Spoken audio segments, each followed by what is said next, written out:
think the impact of having actual personal stories really lifts off the page and demonstrates really what's going on in terms of healthcare for women.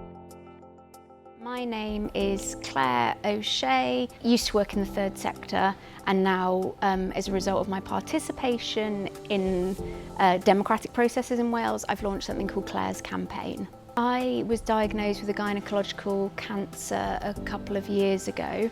I was in touch with a charity called Dilynwch, and they kind of said by coincidence the Health Committee and the Senedd have launched an inquiry into women's experiences of gynecological cancer and asked if I wanted to participate, and I absolutely did because I'd had some really negative experiences. So I was misdiagnosed with irritable bowel syndrome a couple of times. I was then put on a waiting list for 8 months for surgery, had surgery and then found out actually the benign condition they thought I had was actually a gynecological cancer.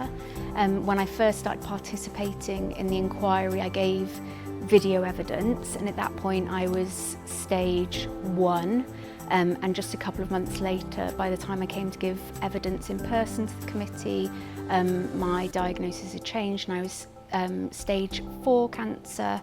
I then gave evidence to the committee in person alongside a couple of other health charities. It was very strange to be going through that process at the same time as doing the inquiry, but I think it really captured the reality of women's situations. The video evidence and the way Dilynwch and the Senedd worked together to get those women's voices was quite revolutionary, because it took away some of the difficulty of understanding the questions in a consultation or feeling like you need to be really evidence-based in what you're saying. You could just speak from personal experiences, and what I found as a result as well is I got quite a lot of news coverage and social media coverage, which made lots of other women come forward and tell me their stories.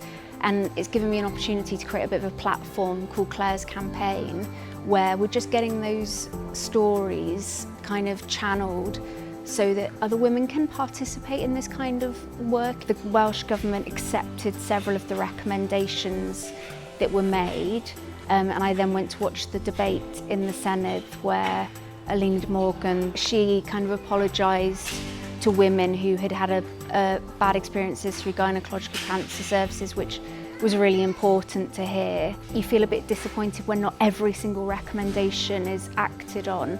That's where Dilynwch, my campaign, things can really keep holding the government to account and making sure if it didn't get accepted right now, that we haven't forgotten it was an important recommendation and we can keep talking about how things have to improve.